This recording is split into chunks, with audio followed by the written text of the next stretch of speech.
Hey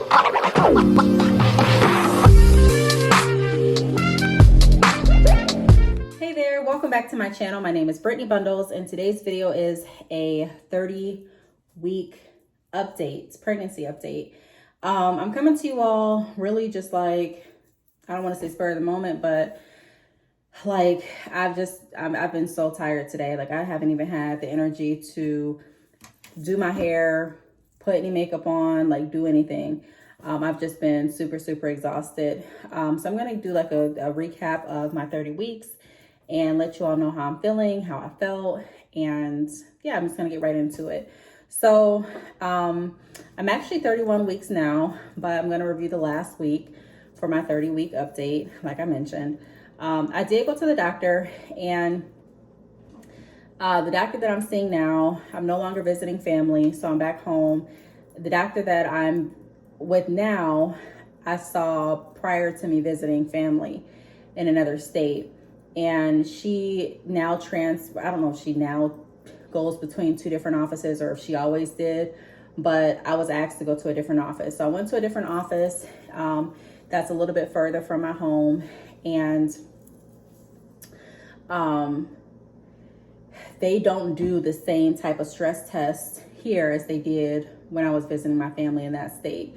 So I'm not doing stress tests every few days like I was, which I'm a little, I don't know, I was a little nervous about because I got used to doing the stress test, and I did research about why they do stress tests. And, you know, I just want whatever's going to be best and most healthy for my baby. She did explain that she feels comfortable with not doing the stress test based on like my history and things like that, and based on how the baby is. But she does want to do a 3-hour glucose test, which they were going to do in my other doctor's office as well. So when I go back to the doctor in a few weeks, I will be getting a 3-hour glucose test, and that will let us know if I have gestational diabetes or not. So I'm praying that I don't. But my feet have still been swollen, and you know, my blood sugar was 1 point over when I was at my last appointment. So I don't know which way to go, but I'm praying and I'm speaking into existence that I don't have gestational diabetes, and I'm just claiming that. So, you know, I still want to go and make sure and see what they say.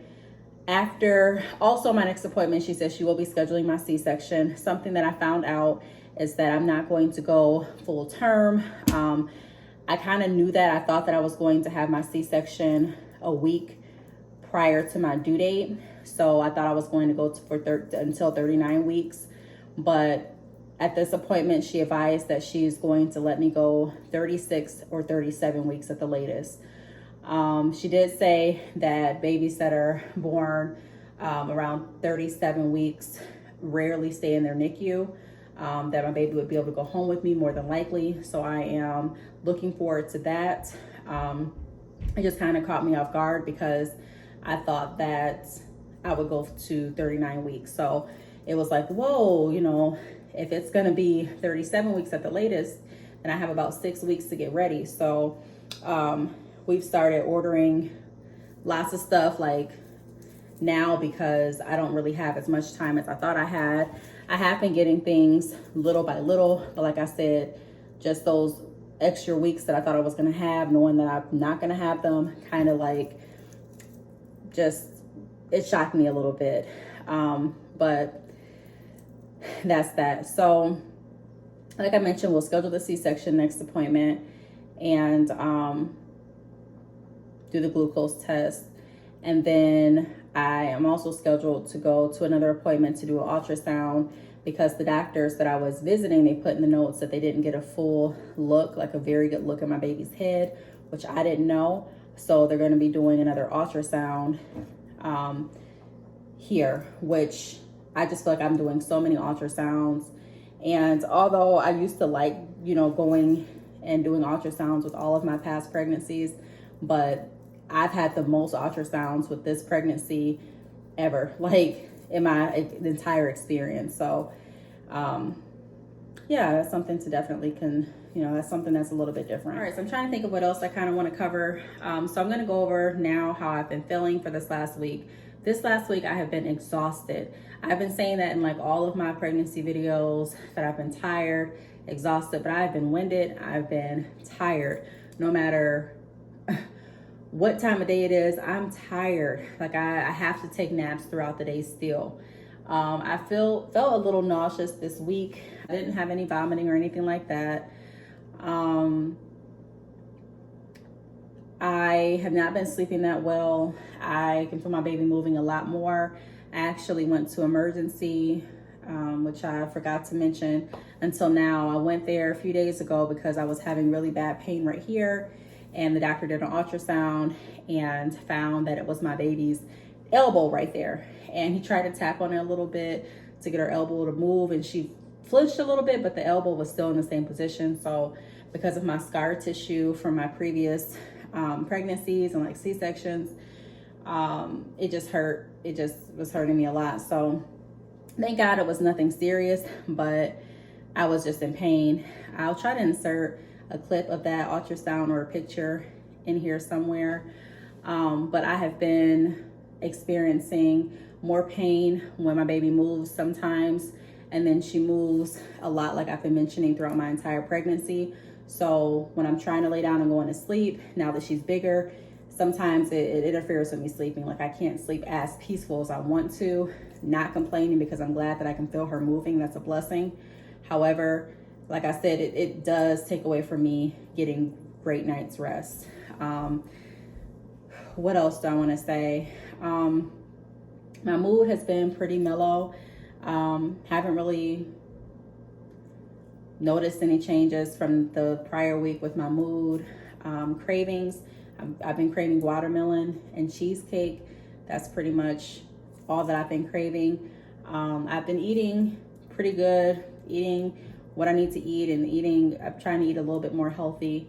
However, the cheesecake is something that I'm definitely craving. I haven't been having like strong cravings in a while, and so the fact that I have cravings now, I'm not complaining. What else do I want to mention? It's definitely harder to put pants on now. It's harder for me to bend down. At this point, I can bend down, but it definitely takes some time for me to get down and get back up. What else? My feet are still swollen. My feet still hurt.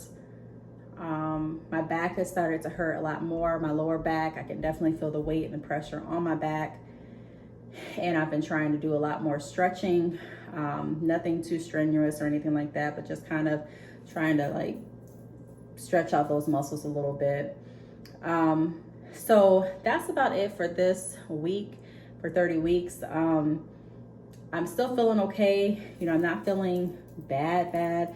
I just feel super, super tired, and just tired, and sometimes like in pain with my back and my legs and feet and things like that. This is what my belly's looking like 30 weeks.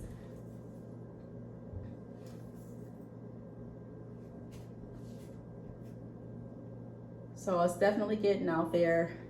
Definitely feels heavy. And that's pretty much it. So my next video, I'll be doing another recap of my 31 weeks. And then I'll be coming back to you all with continued updates like I have been doing. And I'm just really excited and anxious to get to finding out what my scheduled due date is gonna be. So I want to thank you all for watching. If you have any questions, feel free to leave them down below. Oh yeah, I did do a review video too on the Sonneline B fetal Doppler. So if you have not checked out that video, go to my pregnancy playlist and you'll be able to watch that video there as well. In case you are pregnant and you're looking for reviews on a fetal Doppler to hear your baby's heartbeat. But I do want to thank you all for watching, and I will see you all in the next video. Bye.